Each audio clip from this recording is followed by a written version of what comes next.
Now, on 105.9 FM and streaming worldwide on the WMAL app, Vince Coglianese. Hey, well, good afternoon to you. It's 3:06 here, News Talk 105.9 WMAL, where we're making sense of the news. Coming up on the program, Lisa Ekman will join us at 4 o'clock. A Democrat, an operative for 20 years who broke free, and now she has advice for others who may want to do the same thing. We'll talk to Lisa coming up. And then at 5 o'clock, John Lott from the Crime Prevention Research Center here talks to us about Kash Patel as director of the FBI and what they need to do to get control of all of the data manipulation that's been going on inside of that agency. John's a data guy. We love going to John on all the data issues. He'll talk to us today about what the FBI is tackling under Kash Patel. You can join us at 888-630-9625, 888-630-WMAL. Audible gasps today inside of the White House press briefing room as the press secretary, Caroline Leavitt, announces that the White House is officially reshaping the way the media gain access to and tell stories from various sections of the White House. Now, this is what I'm about to get into is it's really an industry thing, meaning the way the media handle access to news stories at the White House. But it's deeply important because I think out of sight of a lot of Americans, for the most part, are the gatekeepers who are involved in deciding what information actually gets to you and how. And one of the ways this is done is based on who is allowed access to limited access events involving the United States federal government. So the White House is a small place, as you may know, that, you know, there aren't many big rooms in the White House. In fact, the White House press briefing room itself is a very small space. If you ever watch the camera point back at the press and everyone's packed in there like sardines, there's not a lot of places to go. And so there's a very limited number of seats, limited floor space to get people to stand in there. And that is considered a gigantic space at the White House, which has a ton of very small rooms. And the president is constantly having events in a lot of these small rooms, whether it's the Roosevelt Room just across from the Oval Office, or the Cabinet Room, again, near the Oval Office, or the Oval Office itself. These are small environments that have limited access for someone to stand and document history. So the way the press has handled it for years is they've established something called the White House Press Pool. It's organized by the White House Correspondents Association, which is merely an organization that is composed of many of the news outlets, traditionally, many of the legacy news outlets who are involved in covering the White House on a routine basis. And they agree amongst themselves about which outlets are allowed in the club, who's allowed to be a part of this. And then they establish what's called the White House Press Pool. That pool is on rotation. And every single day at these limited access events, there is a news outlet among that press pool that's assigned by the White House Correspondents Association up until today to cover that event. So if the president's doing an event in the Oval Office, the reason sometimes there's not that many reporters in there, you'll see like 3 or 4 people all asking questions, but that's it. That's because those are the outlets who are assigned to be the press pool for the entire day. So they cover these events on behalf of the entire press corps. And there's a print pool, for instance. There's television and radio pool. And these guys go in there, and if you're the print pool, for instance, your news outlet only produces content in the written form traditionally. Maybe you produce some video, but you're predominantly in the written form. And so you're representing the rest of the print news outlets there. And you're going to gather some information about what's going on. You'll write down some of the quotes from the President of the United States. You'll cover some of the atmospherics, what's going on in the room. You might cover some of the interesting details. Joe Biden's drooling on himself. You'll write, Joe Biden's drooling on himself. And then you send a dispatch not to your own editors, but instead to the entire press pool. Does this make sense? Am I explaining myself well? That basically the rest of the press is then dependent on whatever reporter is picked that day to go into the room to cover that limited access event. Okay? So here's what's changing. Today, White House Press Secretary Caroline Leavitt said, this is a corrupt system that allows the legacy media to predominantly gatekeep what information gets to the American people, and we would like to break that system. We're not doing that anymore. As the White House, we actually do have the say about who comes into what rooms and what events are covered and by whom. And so going forward, we will determine who the poll reporter is. And once again, that reporter's job is to disseminate information to the rest of the press. Here's Caroline Levitt talking about it today. I am proud to announce that we are going to give the power back to the people who read your papers, who watch your television shows, and who listen to your radio stations. Moving forward, the White House press pool will be determined by the White House press team. Legacy outlets who have participated. You can hear a little bit of sound in the background. Unfortunately, they don't have all the ambient microphones up in the room to hear the gasping, but my good friend, colleague at the Daily Caller, Reagan Ray's White House correspondent, she posted today there were audible gasps all over the room when this announcement was made. In the press pool for decades will still be allowed to join. Fear not. But we will also be offering the privilege to well-deserving outlets who have never been allowed to share in this awesome responsibility. In other words, the legacy media outlets, you heard Caroline Levitt say there, you're not excluded. You'll continue to be a part of this. We're merely expanding the actual pool of outlets who will be able to do this going forward.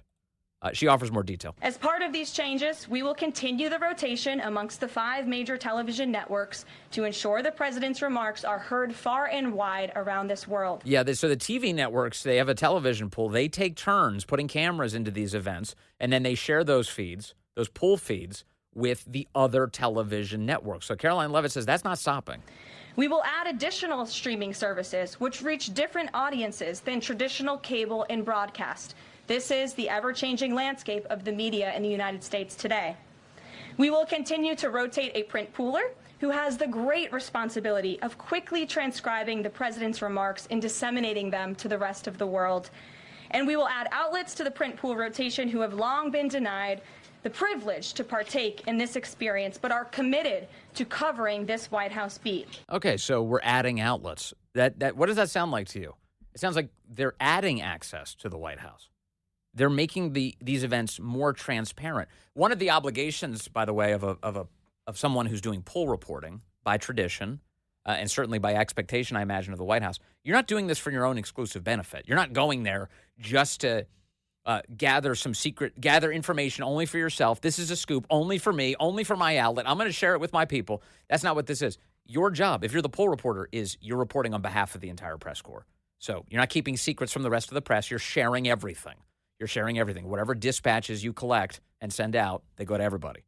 That's the game here.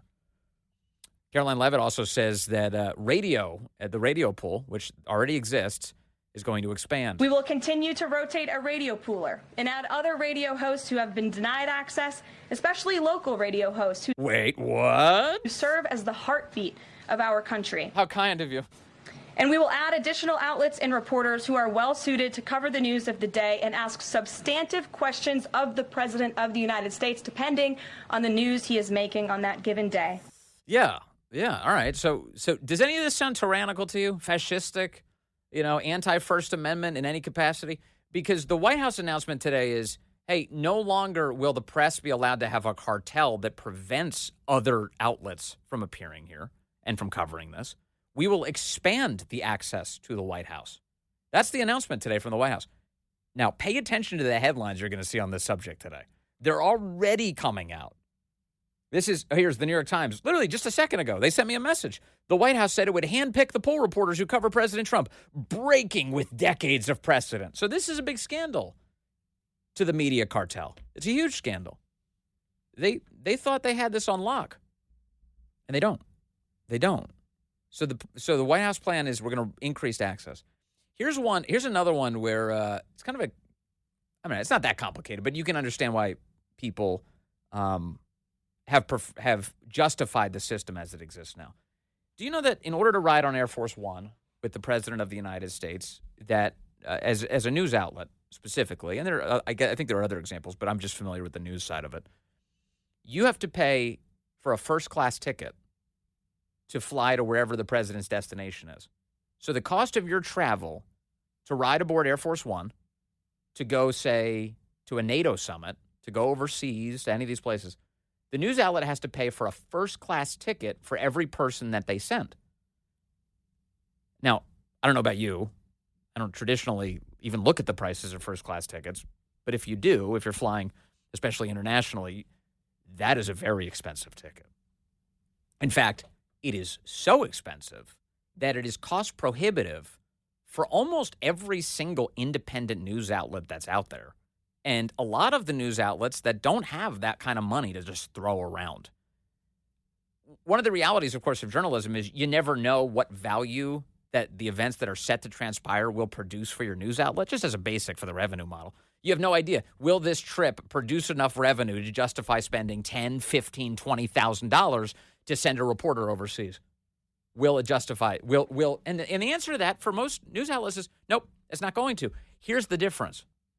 The only people who can afford to do that and take the loss are the legacy corporate media outlets. They're the only ones. So CNN and NBC and the Washington Post, they don't mind. They'll light some money on fire. They will get to continue to be the only ones who can tell some of these most pivotal stories on the road with the President of the United States. This is incumbency protection.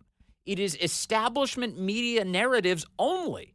If you're an independent news outlet who's made a name for yourself, you've got a big audience, you do everything you can in a world where, by the way, news collection is not the most profitable thing. You're just working hard every day to gather the news and share it with an audience. You're locked out by this arrangement. This is incumbency protection.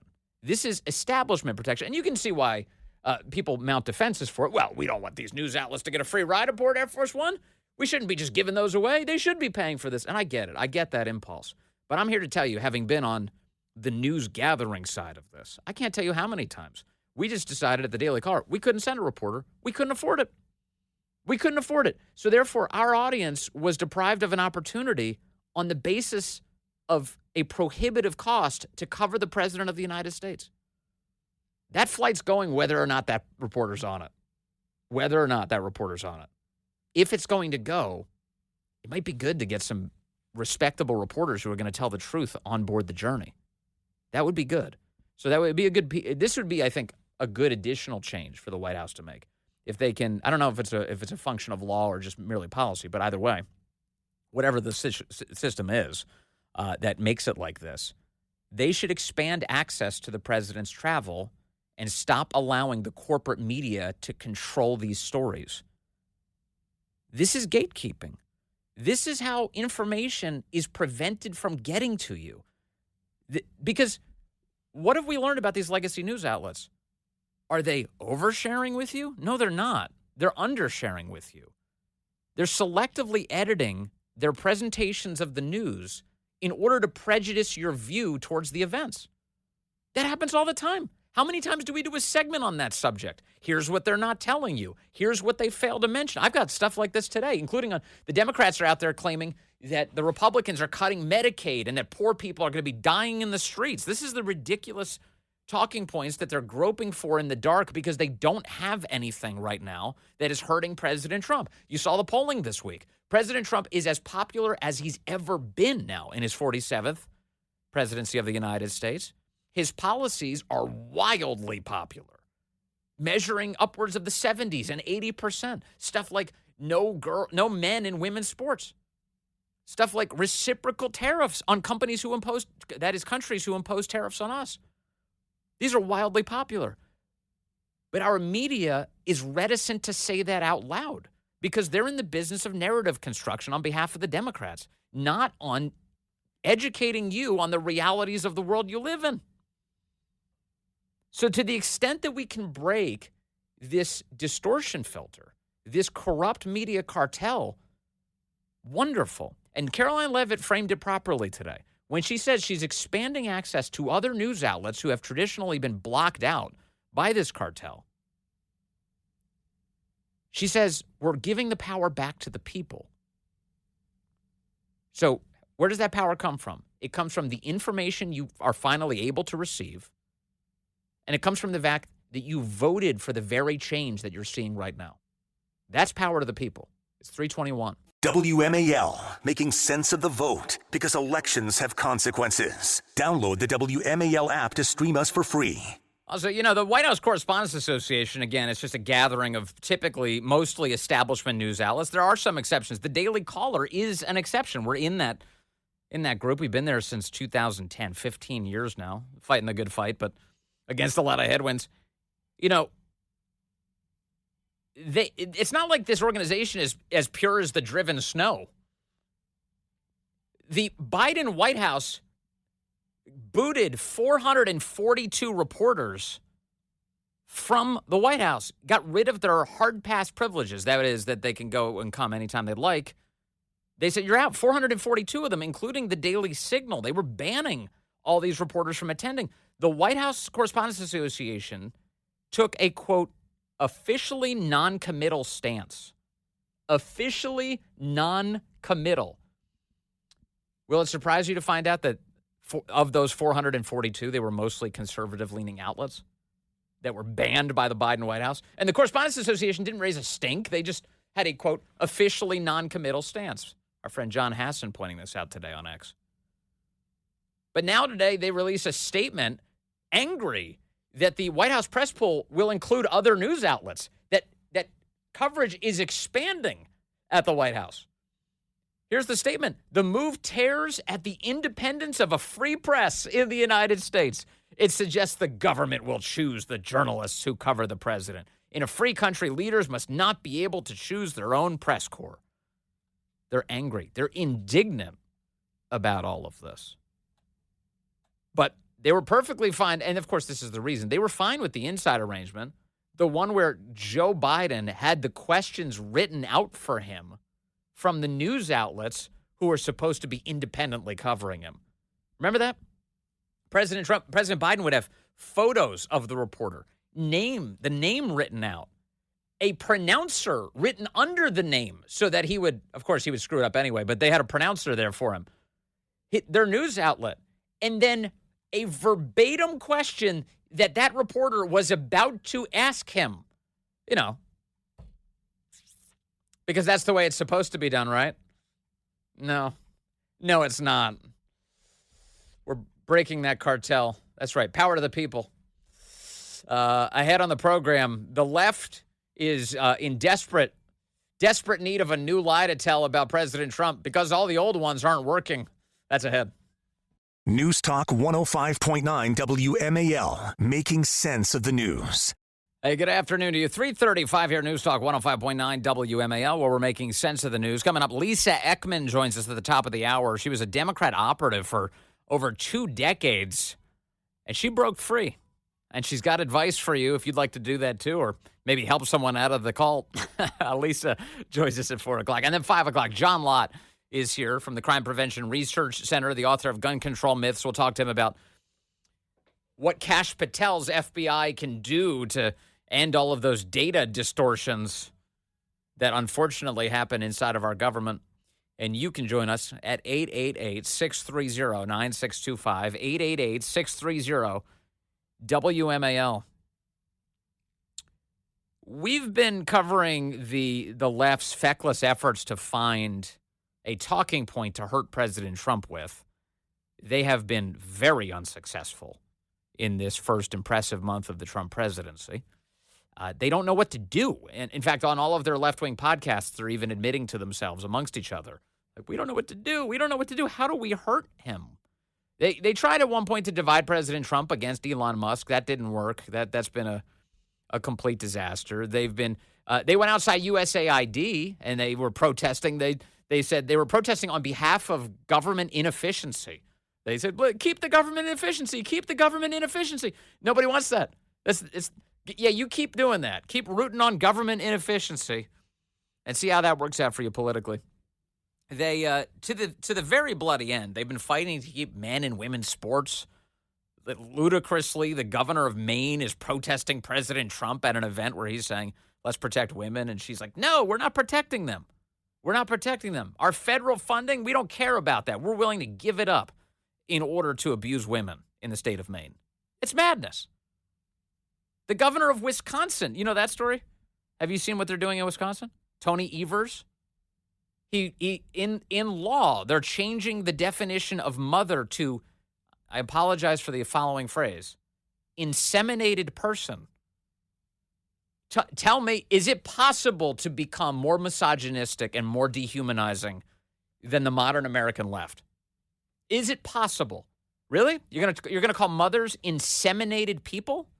That's the plan? Yeah, you stick to that. You deserve the wilderness. Right now, they're headed for Siberia. That's where the left is headed. They deserve it. And their latest effort comes in the last 24 hours as Republicans have been working towards coming up with what President Trump desires to be a big, beautiful bill. A big, beautiful bill in Congress to achieve his priorities, to get his agenda passed, and to protect your money from the federal government. He wants to make permanent these Trump tax cuts. He wants to extend them. And so he ran on this. This is not new. And now he's working to fulfill it. And apparently Republicans in the House and Senate have actually been getting along. We talked to Chris Bedford not long ago. Go back and listen to the podcast with Chris. Bedford is always down on the behavior of Republicans in Congress. He always has something judgmental to say about how they're failing us. He was actually stunned by how much progress they've been making, a lot of it behind closed doors, on this bill and on these spending fights. And he gave John Thune, the Republican leader in the Senate, and Mike Johnson, the Speaker of the House, some credit for actually moving things forward at a rate that is unusual for Republicans in Congress, which I take as a big signal. Chris Bedford's a very smart guy, and he watches these guys like a hawk. So if he's impressed, I'm impressed. And that brings us to today. Chuck Schumer out with an X post this afternoon saying the following. The House Republican bill could cut as much as $880 billion from Medicaid alone. You hear that phrasing? Could cut. Could is doing a lot of work in this sentence. As much as $880 billion from Medicaid alone. That puts 80 million Americans, 80 million, almost a third of our country, kids, veterans, people with disabilities, rural Americans, the elderly, at risk, said Chuck Schumer. Democrats are standing up for the American people, he says.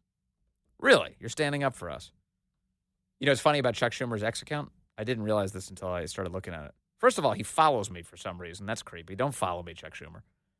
But secondly, his avatar, the picture that is featured on his account, is him wearing an LGBTQIA plus pin on his shirt with an LGBTQIA plus sign right behind his head. Does he not realize that these stupid culture war issues are the reason that his party's in Siberia right now? This is one of the critical reasons. The guy's he's a goober. He really is. I mean, including when he pretended like he was grilling hamburgers, raw meat with cheese like cheese squares right on top of the raw meat on the grill, which was clearly not on. There was nothing coming up from the grill, no smoke or anything. It was off. Somebody thought this would be a great photo op. Maybe he's scared of a burning grill or something. And they said, well, just stand there. Don't worry. We won't turn it on. We'll take a photo of you. You'll look so cool. You're going to look so alpha, Chuck Schumer. He looked like an idiot. And that meme has followed him ever since, rightfully so.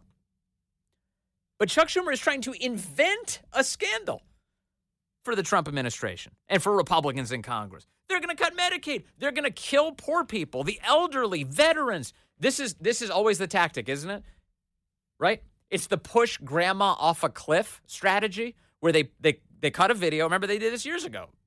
They said Republicans are trying to kill grandma. And then they would hire actors or they would just license some weird footage that they found from somewhere. These days, they'll probably use artificial intelligence for it. And then they'll put someone who's dressed like an old lady, and that makes sense. Democrats will dress up men as women, and then put them in a wheelchair, and then push them towards a cliff, and then pretend to dump them off the cliff, and it'll just be a rag doll falling down a cliff. This is what Republicans want to do. It'll be, John Thune and Speaker Johnson and President Trump costumes all pushing grandma off a cliff, dumping her. Goodbye, grandma.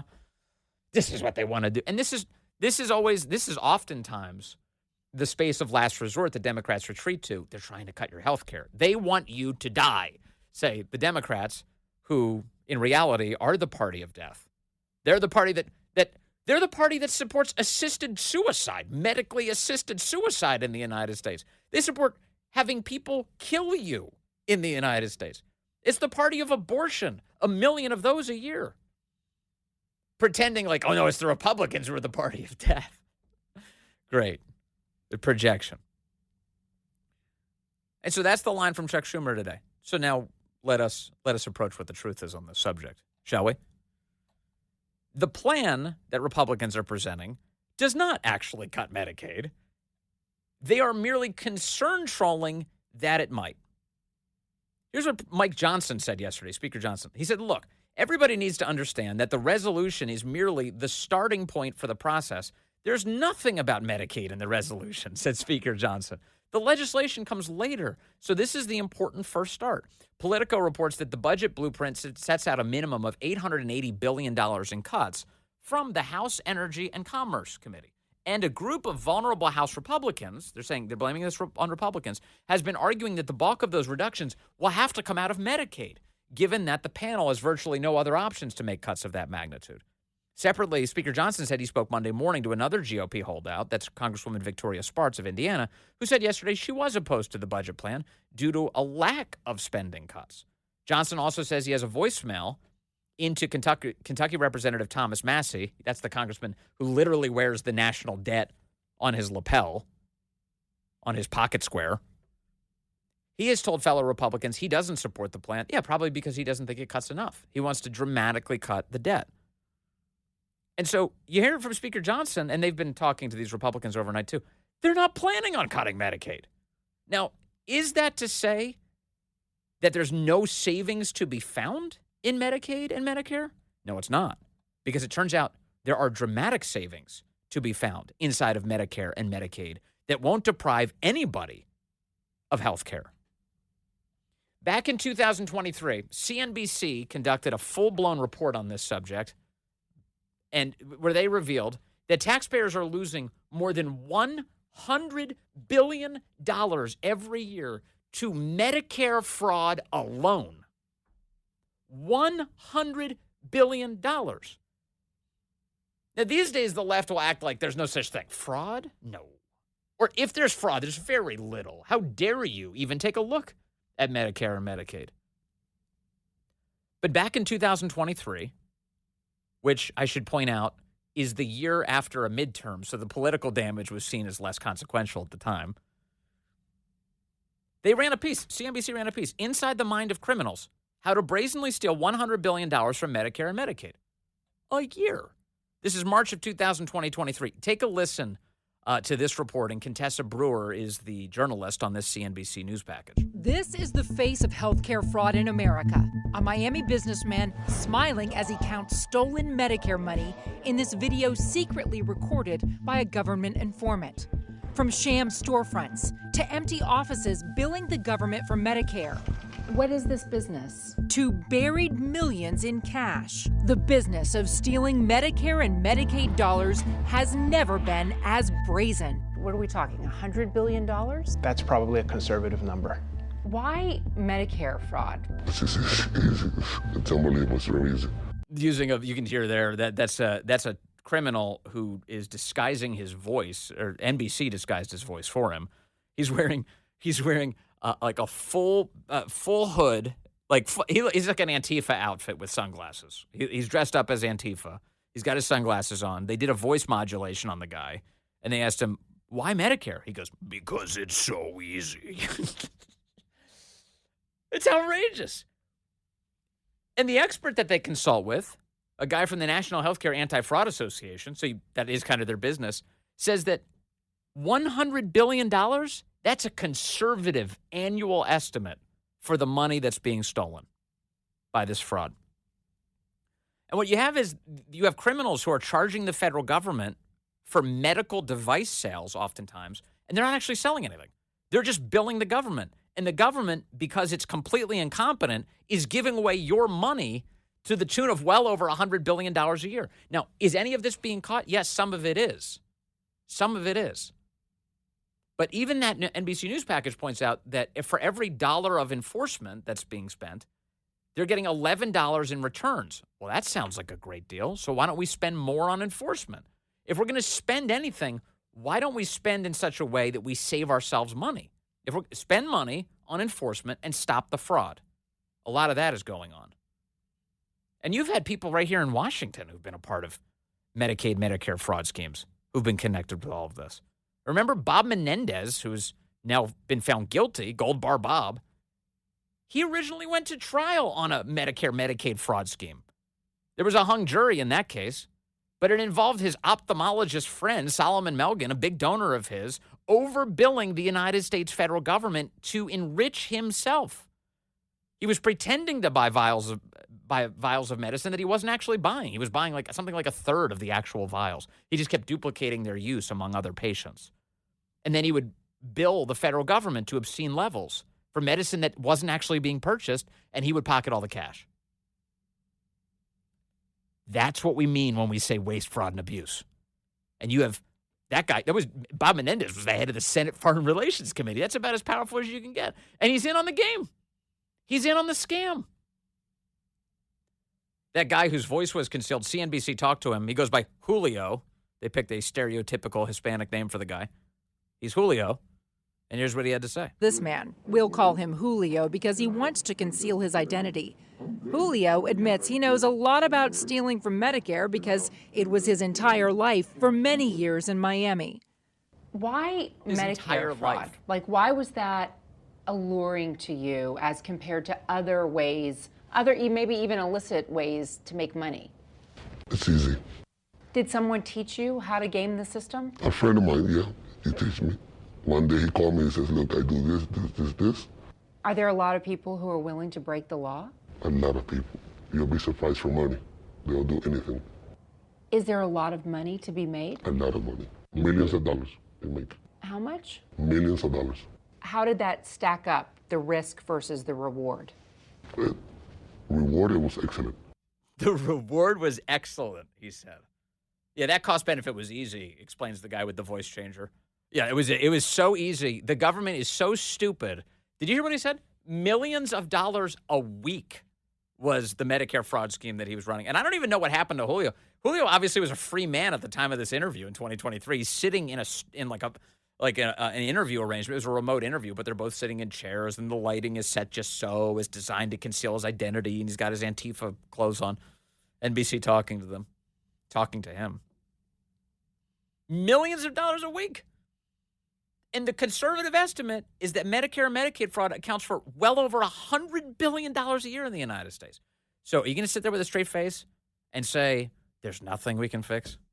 We can't get this under control? And one last thing. You know, I saw this CNBC report years ago, and I think about it every so often. It's one of those stories where when you see somebody in the media say, the Trump administration says they're going to go after fraud, but they won't say what fraud they've found. They won't point to any evidence of fraud. They haven't shown us. What fraud are they talking about? And what they're doing, what they're attempting to do is, once again, to prejudice your judgment towards that story. They want you to think that Donald Trump is just making it up or that his representative is just making up that there's fraud. They won't point to it. They're just mindlessly gesturing to fraud and hoping that people think they're actually going to do it. But they're not really cutting fraud. Instead, they're going to hurt poor, struggling people. That's the implication of all of this. So if you dare even talk about tackling fraud, they're going to pretend like this is a full-blown attack on the impoverished. That's the game plan. When in reality, NBC reported there's well over $100 billion per year in fraud in Medicare and Medicaid. That was back in 2023. And I wonder how many of their own reporters would even acknowledge that now as they carry Chuck Schumer's water in this fake news environment. It's 3:51 now. Mark Levin, weekdays 6 till 9 on 105.9 WMAL, making sense of the news. All right, let's take Jerry calling in from Manassas on line 1. Hello, Jerry. You're on the Vince Coglianese Show. How you doing? I'm good, Jerry. What's on your mind? I got my radio off, but I can hardly hear you. Are you all right? I'm here, sir. Are you all right? Okay, well, yeah, I'm fine now. Okay, cool. Listen, I'm an Uber driver. I'm 85 years old. I have a lot of responsibility. I'm a retired barber because my arm won't work anymore, so I can't do hair anymore. Oh, man. So with 10 kids, I have to wow. grandkids and great-grandkids and great-great-grandkids. I have to still work in order to support myself. My Yes. wife, who's going to turn 90 on March 21st. God bless her. And the gas, car maintenance, and repairs are just killing me. I used to make about $1,350 a week clear Yeah. after gas taxes and car maintenance. Now it's $1,000. Yes. And it's attributed to all the high prices Biden stuck in there with oil and car maintenance and car prices and all of his Yes. mandates. Yes. What I want to know is Trump says he's going to lower the price by having more gas drilled, Yes. but he's drawing gas from like 6 or 7 different countries. And they say that the drillers don't want to work because there's no money and it costs too much to drill for oil. So what is he going to do by helping them? Give them a tax break or something so they can start and stop buying this oil from these foreign countries Yeah. that we don't need it from in the first That's place. his priority. You're right about that, Jerry. That's his priority. He's been trying to open up drilling here in the United States as much as possible to get all of that precious oil flowing, all that natural gas flowing. That effort's going to, he's doing everything he can right now this year. We're down right now. We're down, let's see, 12 cents since this time last year, and way down since the high of $5.16 a gallon at the pump under President Biden. It's now down to $3.14 and falling. We have headlines actually in the last 24 hours that we're hitting 2-month lows. President Trump hasn't been in office for 2 months. That's a good sign. Help is on the way. Thank you, Jerry. Stay with us. News Talk 105.9 WMAL, making sense of the news.